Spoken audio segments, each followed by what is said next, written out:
Halo, ketemu lagi sama gue Ari. Di video kali ini gue mau cerita. Apa yang kita anggap salah di dunia sekolah, tapi kalau di dunia kerja atau bisnis, itu malah hal yang benar.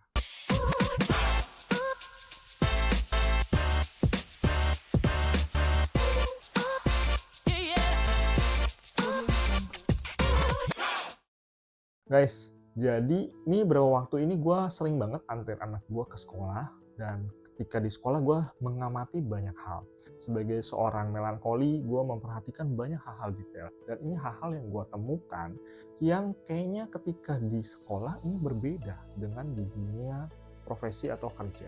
Beberapa hal yang gue udah notice. Yang pertama itu adalah mencontek. Kalau di sekolah kan kita nggak boleh ya nyontek ya. Nyontek itu kayak hal yang salah, ilegal, dan kita jadi dihukum gitu.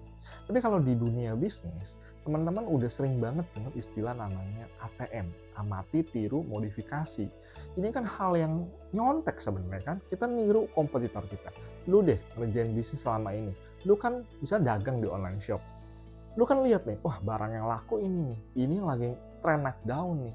Akhirnya lu gimana? Lu niru kan, ambil produk di kategori yang sama, dan lu mulai menjual itu di harga yang mirip-mirip dengan audiens yang juga mirip. Nyontek semua kan sebenarnya. Nextnya ada cerita kayak gini di sekolah. Lu merasa bego nih, atau lu nggak mampu nih ngerjain sebuah tugas atau PR. Kemudian lu minta temen lu yang lebih pintar untuk kerjain, bahkan lu bayar lagi.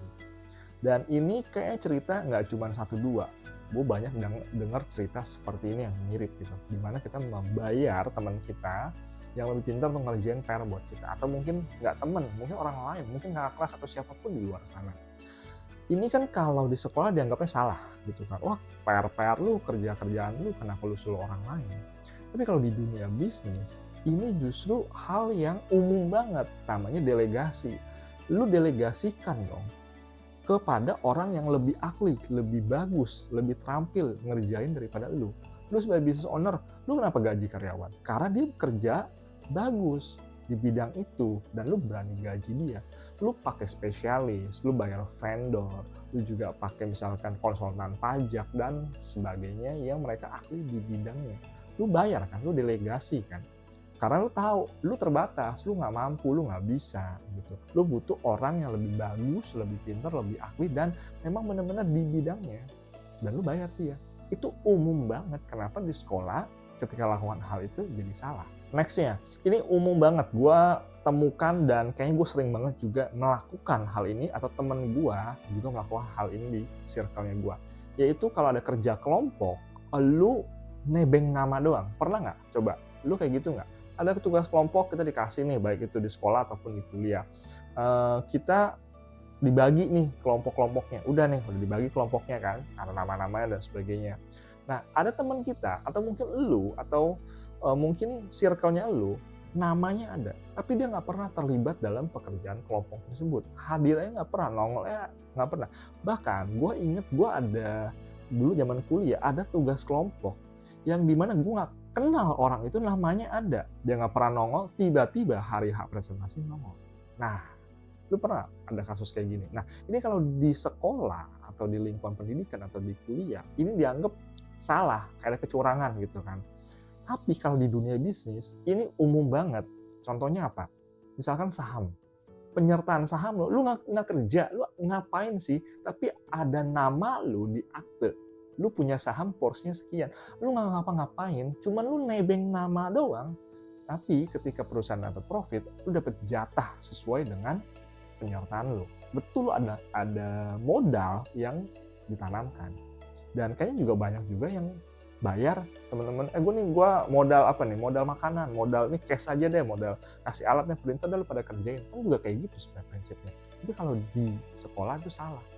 Kalau di dunia bisnis kayak sah-sah aja. Berikutnya, lu sering temukan nggak, mungkin diri lu sendiri nih, lu hanya ahli atau punya nilai itu di beberapa item, beberapa mata pelajaran atau mata kuliah yang sangat-sangat bagus, tapi lainnya tuh jeblok atau rata-rata.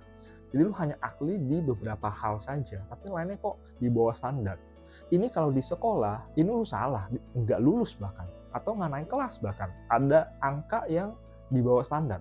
Nah, sedangkan kalau di dunia bisnis, kita memang diarahkan untuk punya satu area skill set saja. Kayak gue di digital marketing, ya gue cuman ahlinya di digital marketing doang. Bahkan marketing konvensional pun gue mengakui gue nggak ahli banget kok di bidang itu. Dan akhirnya berpartner dengan mereka yang ahli di bidang tersebut. Apalagi kalau misalnya yang jauh banget, ke finance lah, ya kan, ke admin lah, atau ke misalkan persediaan lah.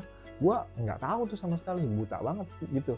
Tapi kalau di sekolah kita diharapkan semuanya bisa, semuanya oke, semuanya harus excellent. Tapi faktanya ketika di dunia industri, bisnis gitu kan, profesional pekerjaan, kita hanya fokus ke satu bidang aja yang kita ahli. Karena selebihnya bisa didelegasikan. Lu sering lihat ini pasti, kita umumnya di sekolah diarahkan untuk pakai seragam yang sama gitu kan. Kemudian kita diarahkan untuk patuh, untuk taat gitu kan. Gue menemukan bahwa itu ketika di industri atau di bisnis itu bertolak belakang loh. Ini ada satu hal unik lagi yang gue juga temukan. Gue punya teman yang DO. Gue punya teman juga yang mengeluarkan dirinya, yang menDO-kan dirinya, yang juga tidak lulus. Gue juga menemukan mereka yang tidak benar-benar tidak umum lah gitu, out of the box gitu. Di sekolah kita diajarkan untuk seragam, pakai seragam yang sama untuk bisa patuh, untuk bisa disiplin. Itu bagus, itu baik. Tapi ketika di dunia pekerjaan, di dunia profesi, mereka yang ekstrim banget, baik itu ekstrim yang bagus ataupun negatif, biasanya lebih stand out dibanding mereka yang rata-rata nih. Mereka yang teman-teman gue yang DO nih, itu sekarang wah karirnya bagus-bagus, usahanya bagus-bagus gitu. Tapi yang rata-rata ini nggak kemana-mana. Nah, ini teman-teman perlu pahami bahwa kalau di sekolah itu kita diajarkan pakai seragam dan sebagainya, itu untuk mengejar yang namanya cuman sistem atau kurikulum aja. Jadi mencetak lulusan sesuai dengan standar. Faktanya ketika di dunia pekerjaan yang kita mau raih itu kan bukan semua yang standar, bukan semua yang sama. Kita cari sesuatu yang unik, sesuatu yang berbeda. Terkait juga dengan marketing, marketing itu kan bukan yang paling bagus atau paling rendah, paling jelek, paling cantik atau paling apa, tapi kita nyari apa yang unik, apa yang beda. Nah, itu yang akan lebih stand out. Jadi teman-teman saat ini ada gap antara dunia pendidikan sama industri. Teman-teman harus beradaptasi ketika lulus nanti. Teman-teman nggak bisa mengandalkan satu pemahaman yang sama ketika teman-teman lulus untuk terjun ke industri. Itu cerita dari gua, semoga bermanfaat. See you.